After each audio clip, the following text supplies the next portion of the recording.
నమస్తే. ప్రస్తుతం మనం సిద్దిపేట జిల్లా మమతాపూర్ విలేజ్కి రావడం జరిగింది. తెలంగాణ రాష్ట్రం ఏర్పడినాక 2014-15 ఆ మధ్య నుంచి దాదాపు 10 సంవత్సరాల పాటు పిట్టల సంపద అనే వ్యక్తి ఈ విలేజ్లో సర్పంచ్గా చేయడం జరిగింది. గ్రామ అభివృద్ధి కోసం తన ఆస్తి, తనకు ఉన్న ల్యాండ్ను అమ్ముకొని సొంత డబ్బులతోనే గ్రామ అభివృద్ధికి తన వంతు పాత్ర పోషించి గ్రామాన్ని అభివృద్ధి పథకంలో నడిపించడం జరిగింది. కానీ 10 సంవత్సరాల్లో బిల్స్ ఏదైతే సర్పంచ్ రావాల్సిన బిల్స్ పెండింగ్లో ఉండి ఏ బిల్లు రాకపోవడం వల్ల అతను ఇబ్బంది పడుతూ తీసుకొచ్చిన డబ్బులకి వడ్డీలు పడి డబుల్ ఇంట్రెస్ట్తో వడ్డీలు ఎక్కువైపోయి అప్పుల వాళ్ళు వచ్చి ఆ ఇంటి మీద ఇబ్బంది పెట్టే ప్రయత్నం చేస్తే అతను గతంలో ఒకసారి సూసైడ్ చేసుకునే ప్రయత్నం చేశాడు. కానీ ఈసారి మాత్రం ఏకంగా సర్పంచి, ఇప్పుడున్న సర్పంచి, అలాగే మాజీ సర్పంచి, కార్యదర్శి ఇలా పేర్లు సూసైడ్ నోట్లో రాయడం జరిగింది. నా చావుకి వీళ్ళే కారణం అంటూ కూడా అతను రాయడం జరిగింది. అంటే ముమ్మాటికి ప్రభుత్వ హత్య అని చెప్తున్నారు. అంటే గత ప్రభుత్వంలో ఏవైతే పెండింగ్ బిల్స్ ఉన్నాయో ఈ ప్రభుత్వం వచ్చినాక చేయకూడదు, క్లియర్ చేయకూడదు. అంటే ప్రభుత్వాలు మారినప్పుడల్లా ప్రజలే కానీ లేదంటే నాయకులు కానీ ఇబ్బంది పడుతుండాలి. అంటే గత ప్రభుత్వంలో పెండింగ్స్ ఉంటే బిల్స్ ఈ ప్రభుత్వం వచ్చాక చేయరా? అంటే ప్రజాపాలన, ప్రజాప్రభుత్వం అని చెప్పే రేవంత్ రెడ్డి ఎక్కడుంది ప్రజాపాలన? అంటే ప్రజల కోసం, తన ఊరు కోసం, తన ఊరు డెవలప్మెంట్ కోసం ఆస్తులు అమ్మి అప్పు తీసుకొచ్చి తన సొంత డబ్బులతోని గ్రామాన్ని అభివృద్ధి పథకం నడిపిస్తే లాస్ట్కి ఏమొచ్చింది? అతనికి ప్రతిఫలం అతను సూసైడ్ చేసుకొని చనిపోయాడు. మరి ఇప్పుడు ఆ పిల్లల పరిస్థితి ఏంటి? ఆ తల్లిదండ్రుల పరిస్థితి ఏంటి? ఎవరు కాపాడతారు? అంటే సర్పంచ్ బిల్లులు ఇది ఒకటే మనకి కొన్ని ఘటనలు మాత్రమే మనకి ఎలుగులోకి వస్తున్నాయి. చాలా మంది సర్పంచ్లు ఇట్లా బిల్లులు రాక చాలా మంది ఇబ్బంది పడి ఇంట్రెస్ట్ తీసుకొచ్చిన డబ్బులు కట్టలేక ఆత్మహత్యలు చేసుకున్న సర్పంచ్ చాలా దుఃఖులు ఉన్నారు. అంటే ఏమైపోయిందంటే ఇప్పుడు ఆఖరికి అతను బీఆర్ఎస్ ప్రభుత్వంలో ఉన్నప్పుడు సర్పంచ్గా పోటీ చేయడం జరిగింది, గెలవడం జరిగింది. 10 సంవత్సరాలు బీఆర్ఎస్ ప్రభుత్వంలో బీఆర్ఎస్ సర్పంచ్గా అతను గెలిచాడు. కానీ ఆఖరికి బిల్స్ రావట్లేదు. పెండింగ్లో ఉన్న బిల్స్ అక్కడికి పోతే మాత్రం ఎక్కడికైతే ఆఫీస్కి వెళ్తే ఆల్రెడీ మీ బిల్లు పెండింగ్ అయిపోయినాయి అని చెప్తారు. ఇక్కడికి వస్తే మాత్రం సర్పంచ్, ఉప సర్పంచ్, ఎవరైతే కార్యదర్శులు ఈ బిల్స్ రాలేదు, పెండింగ్ లో ఉన్నాయని చెప్పడానికి ఆఖరికి కాంగ్రెస్ పార్టీ ఏదైతే బీఆర్ఎస్ పార్టీకి రాజీనామా చేసి ఈ బిల్స్ క్లియర్ అయితే అనే ఉద్దేశంతో ఆఖరి కాంగ్రెస్ పార్టీలో కూడా అతను జాయిన్ అవ్వడం జరిగిందంట. అయినా కానీ ప్రభుత్వం మాత్రం ఎలాంటి అతని మీద సానుభూతి ఉపయోగించి ఎలాంటి బిల్స్ క్లియర్ చేయలేదు. అంటే ఇది ముమ్మాటికి ప్రభుత్వం చేసిన హత్యే. ఇలాంటి హత్యలు ఇంకెన్ని చేస్తాయి ప్రభుత్వం? ఇంకెంతమంది చనిపోవాలి? ఇంకెంతమంది ఆత్మహత్యలు చేసుకుంటే ఈ ప్రభుత్వానికి బుద్ధి వస్తుంది? ఈరోజు ఒక దగ్గర 8 వెహికల్స్ పోలీసులు ఉన్నారు, బందోబస్తు కోసం వచ్చారు. మరి ప్రభుత్వం తప్పు లేకపోతే ఇంత భారీ బందోబస్తు అవసరమా? అంటే ఏంటి? పోలీసులు దేనికి సంకేతం ఇస్తారు? దగ్గర 20-30 మంది పోలీసులు వచ్చి ఏం చేస్తారు ఇక్కడ? ఇప్పటికి ఎన్నో హత్యలు జరుగుతున్న ప్రభుత్వం ఇంకా కళ్ళు తిరగట్లే. ఎక్కడ చూసినా ఇదే పరిస్థితి. మరి ఒకసారి వాళ్ళ ఫ్యామిలీ మెంబర్స్తో మాట్లాడించే ప్రయత్నం చేద్దాం. అలాగే విలేజ్ ఇక్కడ ఎవరైతే విలేజ్ ప్రజలతో కూడా మాట్లాడించే ప్రయత్నం అయితే చేద్దాం. మనతో పాటు ఇప్పుడు ఇక్కడికి ఎవరైతే పిట్టల సంపత్ బాడీ దగ్గరికి కొంతమంది మాజీ సర్పంచ్లు కూడా రావడం జరిగింది. సుభాష్ అనే మాజీ సర్పంచ్ మాట్లాడించే ప్రయత్నం చేద్దాం. అసలు ఇప్పుడు సర్పంచ్ గారు సూసైడ్ చేసుకోవడం జరిగింది. ఇది ముమ్మాటికి ప్రభుత్వ హత్య అని చెప్పి ఇక్కడ ఉన్న ప్రజలు చెప్తున్నారు. మీరు కూడా గతంలో సర్పంచ్ చేశారు. అసలు బిల్స్ క్లియర్ అయినాయి అవ్వలేదా? ముమ్మాటికి ఇది రాష్ట్ర ప్రభుత్వం రేవంత్ రెడ్డి గారి హత్యనే, వారు చేయించినటువంటి హత్యనే.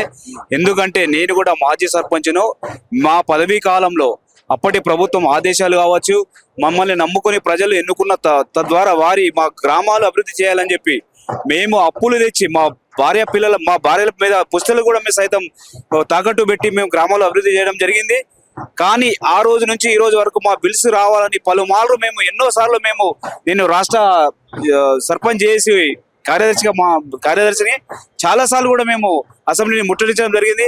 రేవంత్ రెడ్డి గారు కూడా వారి యొక్క హౌస్ కూడా ముట్టడించడం జరిగింది. పలుమార్లు మేము ధర్నాలు, రాస్తారోకోలు ఎన్నో చేసి పలుమార్లు మేము అరెస్ట్ కూడా కావడం జరిగింది. కానీ ఈ యొక్క రాష్ట్ర ప్రభుత్వానికి కానీ ఈ యొక్క ముఖ్యమంత్రి రేవంత్ రెడ్డి కానీ ఎలాంటి మొద్దు నిధులు ఉన్నారు. మన దున్నపోతు మీద వాన పడ్డట్టు ఈయన ప్రవర్తిస్తూ ఉన్నాడు. ఎన్నోసార్లు విన్నవించుకోవడం జరిగింది. ఎన్నోసార్లు మేము ఆవేదన వ్యక్తం చేయడం జరిగింది. మొత్తం హైదరాబాద్ నడిబొట్టులో కూడా మేము ధర్నాలు చేసి అసెంబ్లీ ముట్టడించడం జరిగింది. కానీ ఎలాంటి స్పందన లేదు. ఎలాంటి మా బిల్లులు ఇచ్చిన విషయంలో ఎలాంటి వాళ్ళు చర్యలు తీసుకోకపోవడం ద్వారా ఈరోజు రాష్ట్ర వ్యాప్తంగా 4500 మంది సర్పంచులు దాదాపుగా అందరికీ బిల్లులు వచ్చేది ఉంది. ఎవరిపైన కూడా ఎవరి గురించి పట్టించుకోకుండా ఈ రాష్ట్ర ప్రభుత్వం వ్యవహరిస్తుంది. ఇది ఇప్పటికీ 81 ఆత్మహత్యగా ఇది మేము ఎంత చేసినా కూడా ఈ ప్రభుత్వం పట్టించుకోకపోవడం అనేది దుర్మార్గం. మా యొక్క ఇటువంటి సర్పంచుల యొక్క ఆవేదన, వాళ్ళ కుటుంబాల గోసదలికి ఈ ప్రభుత్వం కంపల్సరీ మళ్ళీ ముందుకు రాదని చెప్పి తెలియజేస్తా ఉన్నాను. ఎవరైతే ఇప్పుడు పిట్టల సంపత్ గారు సూసైడ్ నోట్లో ఇక్కడ ఇప్పుడు ప్రస్తుతానికి ఉన్న సర్పంచ్, మాజీ సర్పంచ్, అలాగే కార్యదర్శి నా సావు కారణం అని చెప్పి క్లియర్ గా రాయడం జరిగింది. దీన్ని ఎలా చూడొచ్చు? ఇది ముమ్మాటికి ఇప్పుడు వచ్చిన సర్పంచులు కావచ్చు, కార్యదర్శులు కావచ్చు, ఎంఈఓలు కావచ్చు, ఎంపీఓలు కావచ్చు, వీరు వారి యొక్క కక్షపూరితంగా రాజకీయంగా ఇప్పుడు వచ్చిన సర్పంచులు అటువంటిది పోయిన సర్పంచుల గురించి పట్టించుకోకుండా ప్రభుత్వం నుండి ఆదేశాలు వచ్చినా కూడా కొద్ది గొప్ప బిల్స్ కొట్టానని ఆదేశాలు వచ్చినా కూడా వీళ్ళు పట్టించుకోకపోవడము, రాజకీయ కక్షలతో వివరించడం వల్ల కూడా ఇదొక పరాకాష్ఠగా అభివర్ణించవచ్చు. అంటే ఇప్పుడు ప్రభుత్వాలు మారినప్పుడల్లా ఎవరైతే ఇప్పుడు పార్టీలకు అతీతంగా సర్పంచ్ అయిన వాళ్ళు ఊళ్ళో మనిషిని చూసి సర్పంచ్ క్యాండిడేట్ గా ఓటేస్తారు. ఎవరైనా సరే పార్టీల అతీతంగా, పేరుగా పార్టీ కానీ, మరి పార్టీలు మారి అధికారం మారి ప్రభుత్వం చేంజ్ అయినప్పుడల్లా సర్పంచ్ల పరిస్థితి ఇంతేనా? అంటే ఇలాగే ఆత్మహత్యలు చేసుకోవాల్సిందేనా?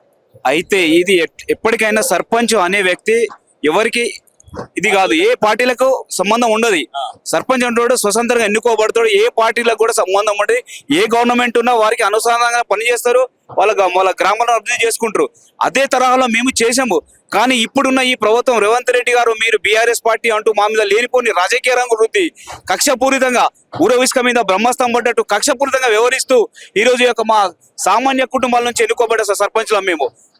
బీద సామాన్య కుటుంబాలు చేసిన సర్పంచులము ఇజ్జత్గా సావాలని మేము పనిచేస్తే ఈ రోజు ఈ దుర్మార్గపు ప్రభుత్వం, ఈ దుర్మార్గపు రేవంత్ రెడ్డి ఒక హిట్లర్ గా ప్రవర్తిస్తే అమాయకమైన ఈ సర్పంచులమైన ఇంత పెద్దగా వీళ్ళమే ఈ కక్షపూరితంగా వ్యవహరించడం అనేది మా ప్రాణాలు, అంటే సర్పంచుల ప్రాణాలు వరకు పోతున్నా కూడా పట్టించుకుంటున్నారంటే నిజంగా చెప్తున్నా అసలు మనిషి ఆయన ఏందనేది అర్థమవుతలేదు, ఈయన ఏం పాలన చేస్తున్నా అనేది కూడా అర్థమవుతలేదు. దీనికి తప్పకుండా తగిన మూల్యం భవిష్యత్తు చెల్లిస్తాడు తప్పకుండా గోస తలుగుతుంది అని చెప్పి మేము నిర్ణయిస్తున్నాం. ఒకవేళ ఈ హత్యతోటైన ఆయన ముందుకొచ్చి మాజీ సర్పంచ్ చెల్లించిన ఎడల రాష్ట్ర వ్యాప్తంగా మేము మాజీ సర్పంచ్ అంతా ఏకమై మా జేఏసీ తరఫున మొత్తం రాష్ట్రాన్ని ఉధృతం చేసి ఉద్యమాలు చేపట్టి ఎక్కడ కనిపించిన ఈ కాంగ్రెస్ మంత్రులు కావచ్చు, ఎమ్మెల్యేలు కావచ్చు, మినిస్టర్ కావచ్చు, ఎక్కడెక్కడ నిర్బంధం చేసి వీళ్ళను తరిమి కొట్టేంటి పరిస్థితులు మేము తీసుకొస్తాం. ప్రజలకు మా బాధలన్నీ మేము విన్నవించుకొని ఈ ప్రభుత్వాన్ని ప్రారంభంలో విధంగా మేము ప్రయత్నాలు చేస్తామని తెలియజేస్తా ఉన్నాను. ఇప్పుడు గతంలో కేసీఆర్ గారు ముఖ్యమంత్రి ఉన్నప్పుడు కూడా ఇలాగే జరిగినాయా? అంటే గత ప్రభుత్వం ఉన్నప్పుడు కూడా సేమ్ పరిస్థితి, ఇప్పుడు ఈ ప్రభుత్వం వచ్చాక కావాలని కక్షపూరితంగా చేస్తున్నారు. గత ప్రభుత్వంలో కూడా మనకు 2 సంవత్సరాలు కరోనా వచ్చింది. ఆయన ప్రభుత్వం కేసీఆర్ ప్రభుత్వంలో కూడా చేసిన మాటకు కొన్ని బిల్లులు వచ్చినాయి. కాదంటే ఆయన పదవీ కాలం అయిపోయిన తర్వాత కూడా కొన్ని బిల్లులు పెండింగ్ ఉండడం వల్ల ఇస్తారులే మళ్ళీ గవర్నమెంట్ ఇస్తారని ఆశలు మాకుండి మేము ఉత్సాహంతో ముందుకెళ్లి పనులు చేయడం జరిగింది. ఆ గవర్నమెంట్ పోవడం ద్వారా ఈయన వచ్చిన తర్వాత అర్థం చేసుకొని వీళ్ళు ఏం చేసినా గ్రామాలకే చేసి కదా సరే, మేము సర్పంచులము చేసిన బిల్స్ ఏమన్నా ఫ్రాడ్ ఉన్నా కూడా మేము చేయని ఎంబీ రికార్డ్స్ లేకుండా కూడా ఏమన్నా మేము ఫ్రాడ్ చేసినట్టుంటే మేము నిరూపించు, వాడిని శిక్షించు. అంతేగాని ఈ దుర్మార్గపు రాజకీయ కక్షలతోటి మీరు ఏమన్నా చేసుకోరి. ఈ రోజు మా సర్పంచుల మీద అమాయకుల సర్పంచులు, చిన్న మధ్యతర సర్పంచుల మీద ఇంత ఘోరంగా వ్యవహరించడం అనేది ఇది దుర్మార్గమైన చర్య. దీన్ని ఎట్టి పరిస్థితుల్లో ఈ సమాజం సహించదు. దీనికి తగిన మూల్యం తప్పకుండా ఈ సర్పంచ్ చెల్లిస్తాడు. కేసీఆర్ కావచ్చు, ఎవరు కేసీఆర్ చేసి మేము ఉన్నప్పుడు చేసిన మట్టుగా బిల్స్ వచ్చినాయి. ఆయన పోయిన తర్వాత కొన్ని పెండింగ్ బిల్స్ అవి రాకపోవడము అది బాధ్యతాయుతంగా ఈయన ఇవ్వాల్సింది. కానీ ఇవ్వకుండా బడా కాంట్రాక్టర్లకు కమిషన్లు తీసుకొని బిల్స్ ఇస్తుండు. మా టైంలో చేసిన కాంట్రాక్టర్లకు కూడా కమిషన్స్ తీసుకొని బిల్స్ ఇస్తుండు. కానీ మాకు ఇవ్వడానికి నాకు ధైర్యం రావడం లేదు. మంత్రి పొన్నం ప్రభాకర్ ఉన్నా కూడా పాపం ఈ సంపత్ గారు ఈ రోజు చనిపోవడం అనేది ఇది ఘోరం. ఆయన ఒక రాష్ట్రానికి రవాణా శాఖ పార్టీ కూడా చేంజ్ అయిన తర్వాత కూడా ఆయన పట్టించుకోకపోవడము, ఈ రోజు చనిపోతే కూడా వచ్చి కనీసం పరామర్శలేదు. ఒక మంత్రిగా ఉండగా పరామర్శలేదు, పోలీసులు మోహరించుండు. ఏంది అసలు ఒక హత్య జరిగిన కాడ ఒక వ్యక్తి మరణించే దగ్గర ఇంతకంత పోలీసులు ఉన్నారంటే ఈ రాష్ట్రం చేస్తున్నటువంటి చూడండి ఒక ప్రభుత్వం యొక్క వాళ్ళ పాలన ఎలా ఉందో, ఈ ప్రజాపాలన అనేది మీరే చూడాలి. ఇప్పుడు ఒక సామాన్య వ్యక్తి చనిపోతే ఉన్న రానిపోయి ఈ వ్యక్తి కోసం ఎందుకు వచ్చారు? ఈ రోజు ఇంతమంది పోలీసు బలగాలని ఇలా దించారు. అదే అర్థం చేసుకోలే జనాలు కూడా అర్థం చేసుకొని ఈ ప్రజాపాలన ఇది దుర్మార్గ పాలన అర్థం చేసుకోవాలని తెలియజేస్తా ఉన్నాం. రేవంత్ రెడ్డి ఎక్కడికి వెళ్ళినా ఇది ప్రజా ప్రభుత్వం, ప్రజాపాలన, ప్రజలతో ఎన్నుకోబడిన ప్రభుత్వం, మేము ప్రజలకు మంచి చేస్తామని చెప్తున్నాడు. మరి ఏది ప్రజలకు మంచి చేసే ప్రభుత్వం ఎక్కడైనా మీకు కనిపిస్తుందా? ఇది ప్రజాపాలన కాదు, ఇది ప్రజాభక్షణ పాలన. ఇది ప్రజాభక్ష పాలన. ఇది ప్రజాపాలన ముమ్మాటికి అసలే కాదు. ఎక్కడ చూసినా కూడా ఏ వ్యక్తిని కదిలించినా కూడా ఈరోజు ఆవేదన వ్యక్తం చేస్తా ఉన్నాడు. రైతు బంధు విషయంలో కానీ, పెన్షన్స్ విషయంలో కానీ, ప్రతి విషయంలో కూడా ఇక్కడ కూడా అన్యాయం జరుగుతుంది. ఒక్కరు కూడా న్యాయం అనేది లేదు. ఇది ఘోరమైన వ్యవస్థ దాపురమైంది. ఎవరైనా ఎక్కువ మాట్లాడితే వాళ్ళను పోలీసు ద్వారా అరెంజ్ రకరకాల హింసించి ముందుకు వెళ్తా ఉన్నారు. కాబట్టి ఈ ప్రభుత్వం ఇన్ని రోజులైనది వేస్ట్ ప్రభుత్వంగానే భావించాలి.